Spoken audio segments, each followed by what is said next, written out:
11장입니다. 이스라엘 백성들의 원망과 하나님의 징벌. 11장 23절 말씀 함께 합독하겠습니다.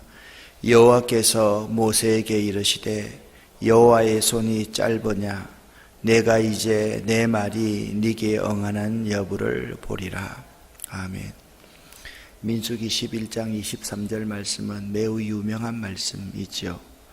여호와의 손이 짧으냐, 여호와의 손이 짧으냐, 여호와의 손이 짧으냐. 하나님의 손이 짧지 않다라는 거죠. 하나님의 말씀이 지금 내게 응하는 여부를 네 눈으로 보게 될 것이다. 그 말씀. 지금 원망과 불평하고 있는 이스라엘 백성들에게 또 모세에게 하나님께서 중보하는 모세에게 하셨던 말씀이 여호와의 손이 짧으냐라는 이 말씀입니다. 자, 지금 여러분과 제가 민수기에 대해서 공부하고 있습니다. 민수기서라는 책의 이름은 히브리 이름으로 광야에서라는 이름이다. 그래서 광야에서 이스라엘 백성들이 20세 이상 된 장정의 수를 헤아려 보니까 60만 명 이상이었는데 이 계수한 횟수가 2번입니다. 그래서 민수, 머리수를 헤아렸다라고 해서 민수기라고 부른다. 그러니까 민수기서는 어떤 책이냐? 이스라엘 백성이 지난 토요일 날 출애굽한 지 2년 제2월 1일 또는 20일 제2년 2월에 그들이 출애굽을 해서 젖과 꿀이 흐르는 가나안 땅에 들어가서 가기 전 모압 평지까지의 광야에서의 여정을 기록해 놓은 책이 민수기이다라고 여러분이 보시면 됩니다. 그런데 이 민수기서의 중요한 내용이 뭐냐? 이스라엘 백성들의 광야 생활은 극과 극으로 나누어집니다. 기분 좋을 때는 여호와의 말씀대로 행하고 여호와의 말씀대로 진을 치고 여호와의 말씀대로 또한 행군하고 여호와의 말씀대로 여호와께서 주신 직임을 감당하니라. 이게 한쪽입니다. 또 한쪽은 조금만 어려움이 있으면 원망과 불평을 늘어 놓습니다. 이것이 이스라엘 백성. 그럼에도 불구하고 하나님은 그들을 구름 기둥과 불 기둥으로 인도하십니다. 그럼에도 불구하고 하나님은 그들에게 하나님의 긍휼과 하나님의 사랑을 보여주십니다. 그래서 민수기서에 3가지 주제가 있습니다. 하나님의 계속적인 임재, 하나님께 대한 이스라엘 백성들의 책임과 의무, 그럼에도 불구하고 용서하시는 하나님, 그 3가지가 민수기서의 중심 주제입니다. 이걸 알아야 돼. 우리가 이 세상 광야를 여행을 할 때 여러분과 제가 이 세상을 살아가는 동안에 삶이 뭐냐? 광야 생활입니다. 여러분과 제가 이 세상을 살아갈 때 하나님은 항상 여러분과 저에게 임재하십니다. 그리고 여러분과 저는 하나님의 백성으로서 선민으로서 책임과 의무가 있습니다. 누구에게? 하나님과 모든 사람들에게. 우리는 이 광야 생활을 하면서 계속 불평과 원망합니다. 죄를 짓습니다. 그럼에도 불구하고 하나님은 우리를 인도하십니다. 그 광야 생활, 이 광야 생활은 4가지의 광야로 구성되어져 있습니다. 첫 번째는 시내 광야, 2번째는 바란 광야, 3번째는 가데스 바네아, 4번째는 모압 평지 이렇게 있습니다. 이제 드디어 하나님께서는요, 그 출애굽기부터 계속 여러분 보시면 광야 생활이나 노예 생활을 할 때 그 백성들의 소리를 하나님이 들으십니다. 하나님은 그 백성들의 소리를 들으시는 분입니다. 오늘 11장 1절 말씀을 보면 여호와께서 들었다라고 말씀하고 있습니다. 원망하는, 이스라엘 백성들이 원망하는 소리를 들었다. 근데 원망은 두 가지가 있습니다. 여기 나오는 악한 말로 원망하는 사람이 있고요. 그 악한 말로 원망하는 것은 하나님의 은혜와 사랑을 배은망덕하고 원망하는 사람이 있고, 너무 힘들어서 원망하는 사람이 있어요. 목회를 하다 보면 간혹 그런 분들이 있습니다. 여러분과 제가 상상하기 힘들 정도로 어려운 분들이 참 많습니다. 사업에 실패를 한다든지, 또한 아프다든지, 자녀가 아프다든지, 여러 가지 문제 때문에 힘든 분들이 있습니다. 그런 분들에게 전화도 올 때가 있고, 그러면 저도 힘들죠. 저도 사람인데 힘들죠.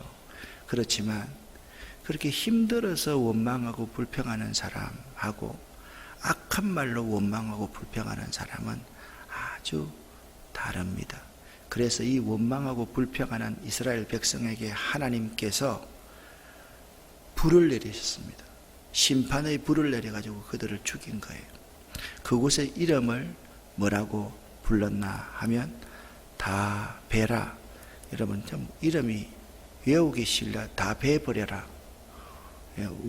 그게 다베라입니다. 그래서 이 다베라라는 이름의 말은 불사름의 곳, 불살랐던 곳이라는 뜻입니다. 하나님께 원망하는 자들이 불사름 당한 사건을 기념하기 위해서 그곳 지명을 다베라라고 붙였다. 그렇게 말씀하고 있습니다. 자, 광야에서의 모세의 역할은 거의 대부분이 중보자의 역할입니다. 이스라엘 백성들이 하나님 앞에 불평하고 원망하고 죄를 짓고 자기를 죽이려고 하면 모세가 하나님과 이스라엘 백성들의 사이에 틈에 끼어서 이스라엘 백성들의 소리를 대변해 주는 역할을 합니다. 오늘 11장 2절 말씀에 보니까 모세가 그런 역할을 합니다. 백성이 모세에게 부르짖음으로, 왜 부르짖었습니까?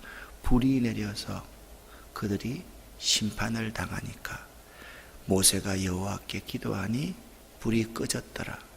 그것은 뭐냐면 이스라엘 백성들이 그때부터 죽지 않았더라, 그 말입니다. 그런데 4절 말씀을 보니까 이스라엘 백성 중에 섞여 사는 다른 인종들이라는 것은 뭐냐 하면 외부에 있는 사람들이 이스라엘 백성화되었던 그러한 사람입니다. 이들의 기초에는 여호와 하나님에 대한 믿음의 기초가 없습니다. 단지 살아야 되기 때문에 이스라엘 공동체 속으로 들어와 있는 사람들입니다. 그들이 탐욕을 가지고 원망을 하니까 이 탐욕이 참 원망을 가져오게 됩니다. 사도행전 6장에도 보면 이 헬라파 유대인들, 이제 이방인 가운데 유대인이 된 사람이 있고 주이시 유대인들이 있었습니다. 그런데 헬라파 가부들이 구제에서 빠지게 된 거예요. 그랬더니 그 공동체 안에서 원망과 불평이 일어났습니다. 그 원망과 불평은 항상 차별하는데 원망과 불평이 있고, 또 외부에서 믿음의 기초가 없는 사람들을 우리가 배려하지 않을 때 원망과 불평이 일어날 수 있는데, 여기는 좀 다른 부분입니다. 외부에서 섞여 사는 인종들이 탐욕을 품으니까 이스라엘 백성들도 또 원망하고 탐욕을 품기 시작하는 거죠. 그래서 참 원망이라는 것은 뭐냐, 불평이라는 것은 뭐냐, 악한 바이러스와 같은 것이다 라고 생각하면 돼. 이건 전염됩니다. 그래서 먼저 오늘 이 말씀을 시작하면서 원망과 불평을 이기는 법부터 먼저 여러분에게 제시하고 나머지를 강의하도록 하겠습니다. 원망과 불평은 마치 독한 바이러스와 같습니다. 우리의 믿음을 잃어버리게 하고 우리가 받은 축복을 다 뺏어가 버리는 무서운 영적 독소가 원망과 불평입니다. 그래서 우리는 원망과 불평을 할 수밖에 없는데, 원망과 불평을 극복하는 사람이 되어야지 하나님이 주신 복을 누릴 수 있어요. 자, 첫 번째, 극복하려면 원망과 불평은 하나님은 싫어하시고 마귀가 좋아한다는 사실을 알아야만 됩니다. 두 번째, 이 원망과 불평의 원인이 있으면 그것을 기도 제목으로 바꾸시면 됩니다. 세 번째, 이 원망과 불평할 때, 원망과 불평은 왜 일어납니까? 하나님을 불신할 때 일어나는 거거든요. 그러니까 신실하신 하나님을 믿으면 원망과 불평을 극복할 수가 있습니다. 자, 고린도전서 10장 10절 첫째에 있는 이 말씀을 함께 읽어보겠습니다. 그들 가운데 어떤 사람들이 원망하다가 멸망시키는 자에게 멸망하였나니 너희는 그들과 같이 원망하지 말라. 아멘. 사도 바울이 고린도 교회에 설교하면서 지금 구약에 원망 불평하다가 불사람을 당했던 사람의 예를, 이 본문을 예를 들고 있는 거죠. 원망하다가 다베라라는 곳에 불사람의 무덤이 되었다. 그 말씀을 지금 하고 있는 거예요. 여러분, 혹시나 원망과 불평이 있습니까? 그러면 첫 번째 딱 생각하세요. 원망과 불평은 마귀가 좋아한다. 하나님 싫어한다. 원망과 불평이 있으면 원망과 불평하는 그것을 기도 제목으로 바꾸어라. 원망과 불평이 있습니까? 신실하신 하나님을 잘 믿으면 된다. 세 가지 여러분 기억하겠죠? 자, 첫 번째 뭐라고 극복하는 방법? 예, 원망과 불평은 마귀가 좋아한다. 하나님은 매우 싫어한다. 두 번째, 원망과 불평하고 있는 그 원인을 기도 제목으로 바꾸어라. 세 번째, 원망과 불평이 있으면 하나님을, 신실하신 하나님을 더 신뢰하라. 그것이 원망과 불평을 극복하는 방법입니다. 자, 백성들이 이 독종인 원망과 불평 바이러스에 점점 감염되어서 자꾸 여론이 좋지 않자 모세가 하나님 앞에 간구합니다. 하나님, 어찌하여 이 백성들을 이렇게 내버려 두시나이까? 내 짐이 너무 무겁습니다. 내가 도대체 이 백성들을 다 어떻게 할 수 있단 말입니까? 자, 10절부터 15절은 그냥 읽으면 이해가 되는 본문입니다. 제가 10절 읽고 여러분이 11절 읽고 이렇게 교독으로 하겠습니다. 백성의 온 종족들이 각기 자기 장막문에서 우는 것을 모세가 들으니라. 이러므로 여호와의 진노가 심히 크고 모세도 기뻐하지 아니하여 모세가 여호와께 여짜오되 어찌하여 주께서 종을 괴롭게 하시나이까? 어찌하여 내게 주의 목전에서 은혜를 입게 아니하시고 이 모든 백성을 내게 맡기사 내가 그 짐을 지게 하시나이까? 이 모든 백성을 내가 배웠나이까? 내가 그들을 낳았나이까? 어찌 주께서 내게 양육하는 아버지가 젖먹이는 아이를 품듯 그들을 품에 품고 주께서 그들의 열조에게 맹세하신 땅으로 가라 하시나이까? 이 모든 백성에게 줄 고기가 내가 어디서 얻으리이까? 그들이 나를 향하여 울며 이르되 우리에게 고기를 주어 먹게 하라 하온즉 14절 15절 함께 읽습니다. 책임이 심히 중하여 나 혼자는 이 모든 백성을 감당할 수 없나이다. 주께서 내게 이같이 행하실진대 구하옵나니 내게 은혜를 베푸사 즉시 나를 죽여 내가 고난당함을 내가 보지 않게 하옵소서. 아멘. 중보기도는 반드시 응답된다라고 말씀을 드렸습니다. 기억하고 계실 겁니다. 모세가 울며 하나님 앞에 말씀합니다. 내가 이들을 임신했습니까? 내가 이들을 낳아서 젖먹일 수 있습니까?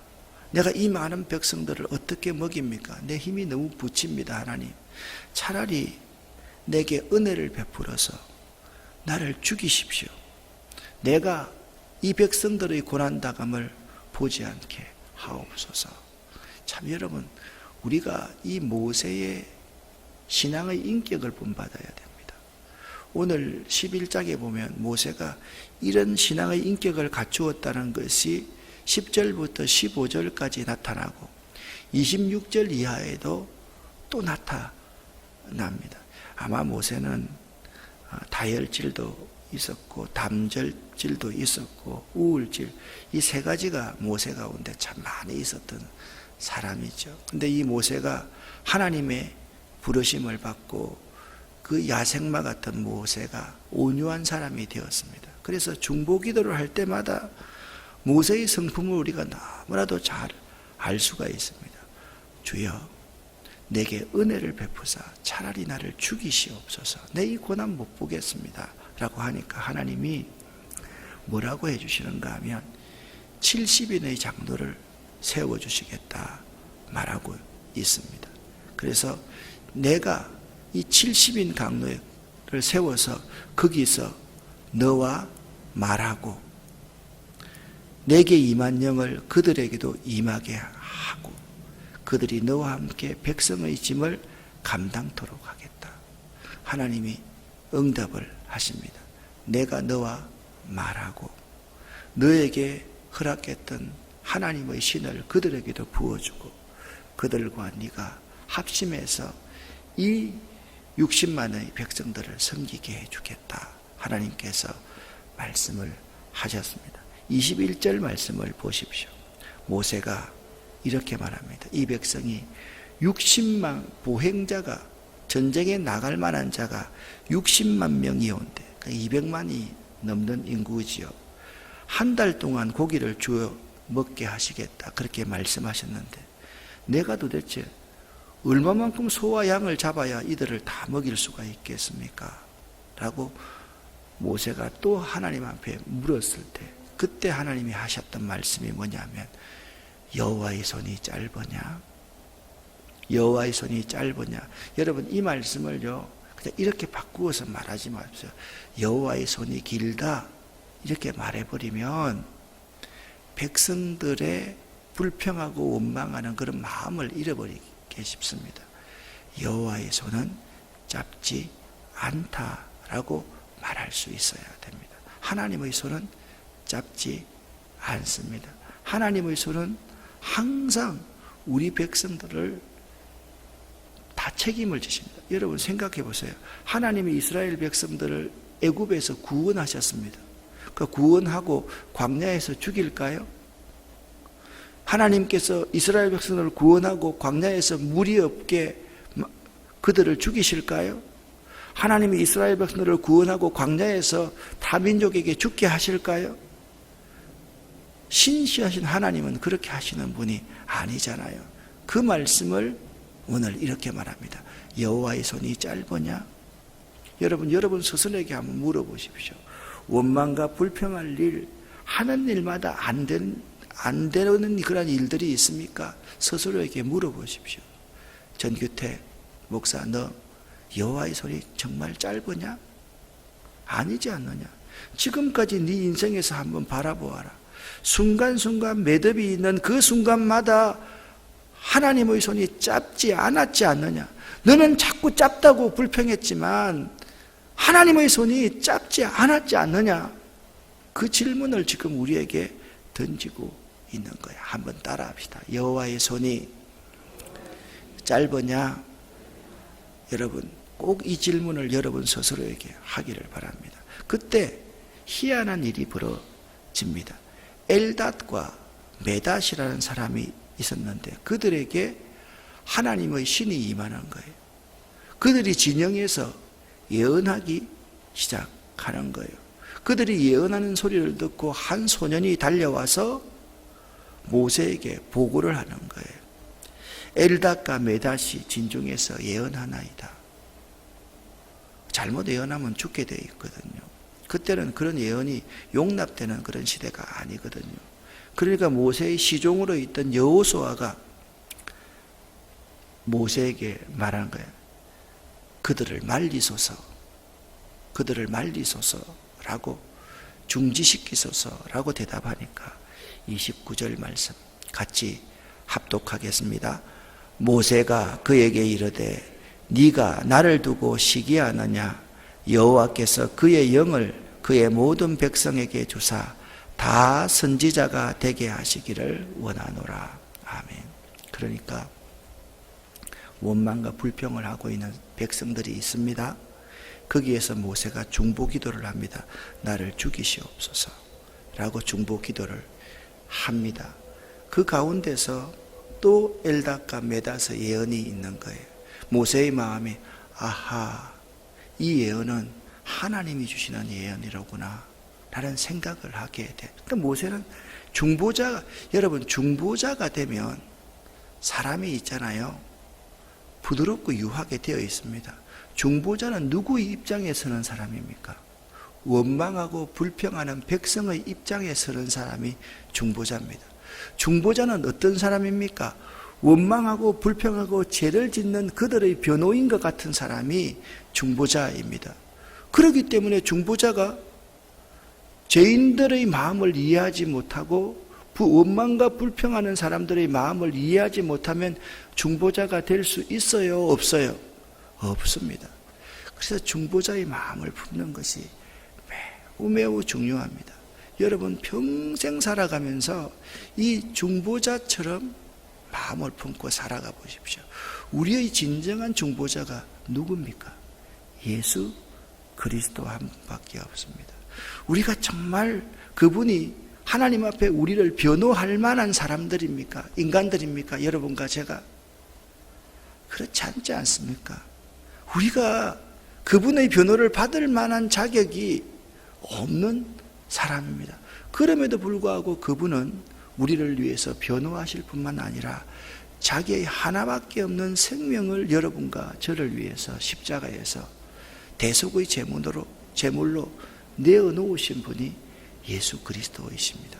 그렇기 때문에 그분의 마음은 모세의 마음보다 훨씬 더 넓고, 엘닷과 메닷의 예언 사건이 있을 때 모세가 모든 백성이 다 선지자가 되었으면 좋겠다, 이 말씀 속에 우리를 왕같은 선지자로 세워주시는 그분의 마음을 읽을 수가 있는 것이지요. 드디어 하나님께서 만나와 메추라기를 내려주십니다. 이 본문 말씀 가지고 얼마 전 찬양 예배 때 조인기 목사가 설교를 했던 거 들었습니까? 탐욕의 무덤이라는 제목으로 설교했습니다. 고개를 끄덕끄덕 하는 사람이 없네요. 설교를 하면 까먹고 설교를 하면 까먹으니까 참 목사들이 설교하기가 참 쉽습니다. 하나님께서 메추라기를 내려주십니다. 불평하는 그들에게. 근데 메추라기가 얼마만큼 많이 내렸냐, 여기 보니까 지면 위 2규빗쯤 내리게 한다. 한 규빗이 손가락 끝에서부터 발목까지입니다. 45cm 정도 됩니다. 그러니까 메추라기가 땅에서부터 90cm, 1m 가까이 쌓였는 거예요. 그리고 그들이 욕심을 내기 시작해요. 욕심을 내기 시작해가지고 여기 보니까 10호멜인데 한 호멜은 우리말로 쉽게 생각하면 돼. 1.2가마 정도 된다고 생각하면 됩니다. 그러니까 10호멜을 거두었다라는 것은 뭐냐면 12가마니를 거두었다, 그 말입니다. 그러니까 12가마니를 다 거두어 놓으니까 그 다음에 어떻게 돼? 그게 썩어버리죠. 벌레가 생겨버리죠. 그래서 사람은요, 하나님이 주면 먹을 만큼만 먹고 못 거두고 아픈 사람에게 나누면 되는데 꼭 사람들은 더 먹으려고 욕심을 차린다니까요. 욕심을 가진다니까요. 그래서 그 욕심의 장소 이름을 뭐냐 하면 기브롯 핫다아와라고 불렀습니다.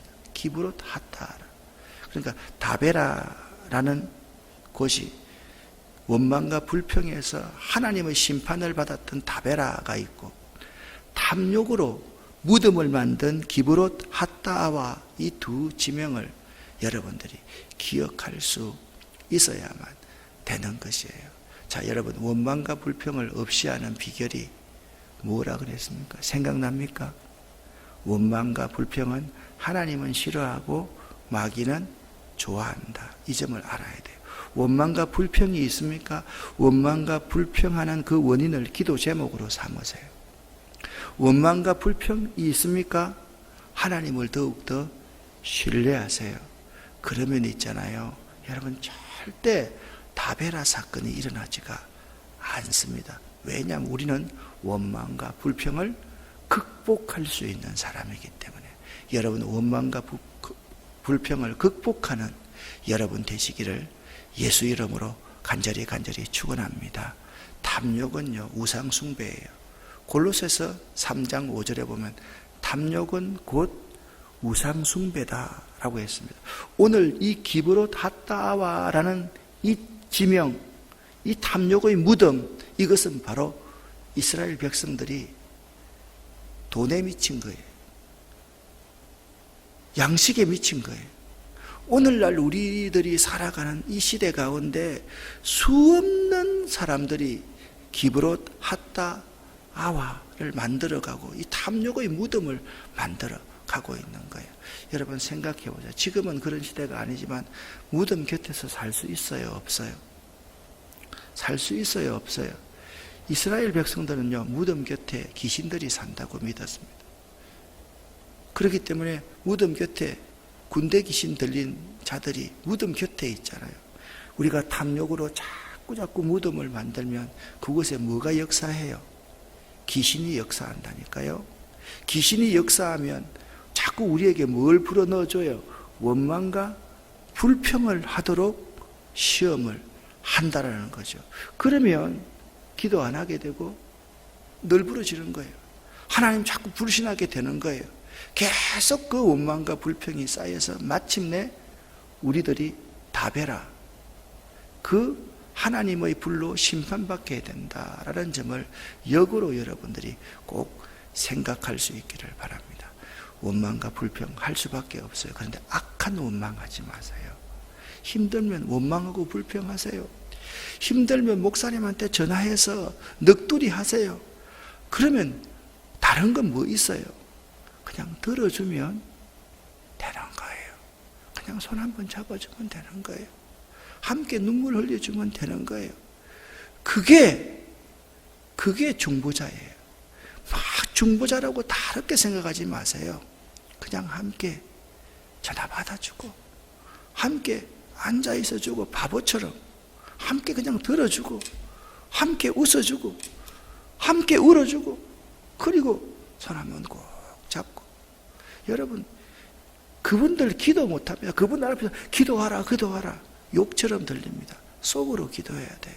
왜? 너무 힘드니까.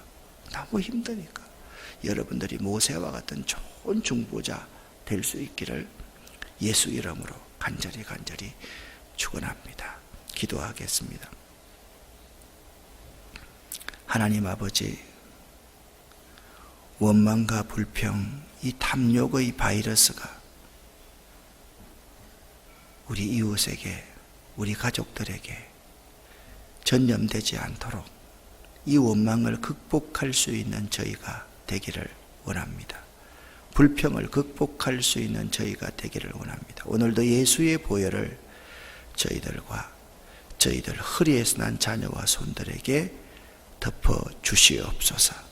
오늘도 예수의 보혈을 저희들의 일터, 저희들의 직장, 저희들의 사업에 부어 주시옵소서. 저희들의 하나님의 나라 확장을 위한 선한 꿈 위에 예수의 보혈을 덮어 주시옵소서. 예수 그리스도 이름으로 축복하옵고 간절히 기도 올립니다. 아멘. 주여